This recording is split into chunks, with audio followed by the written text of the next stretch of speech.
U.S. President Donald Trump spoke at the White House for the first time since attacking Iran. The CBC's Kate McKenna joins us now live in Washington. So, Kate, what more did Trump have to say about the attack?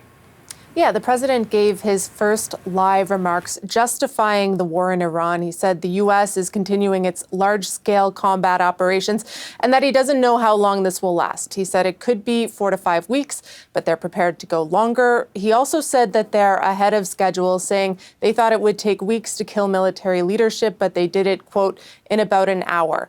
In terms of the rationale for why, he claims Iran was continuing to harbor nuclear ambitions and at the same time building up its conventional ballistic missile program with the goal of having so many conventional weapons that no one would be able to stop them from building nuclear weapons. Take a listen to what he said.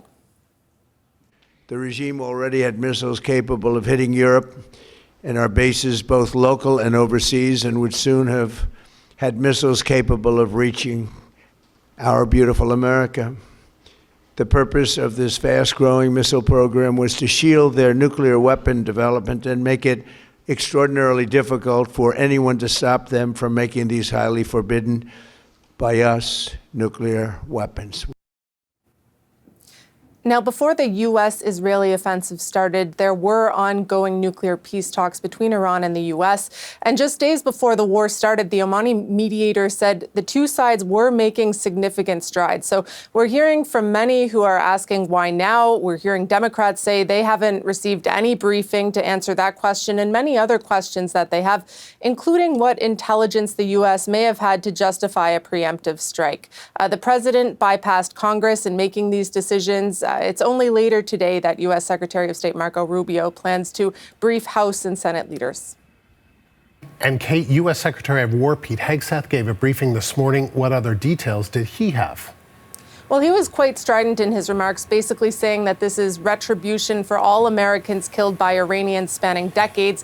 He said that the main objectives include destroying the Navy, destroying the missile threat, and preventing Iran from getting nuclear weapons. He was adamant, saying this is not like Iraq or Afghanistan. They don't want to be in another forever war, but at the same time, he didn't rule out putting boots on the ground. And he says it's not about regime change, but they're also not opposed to regime change. Take a listen to what he said.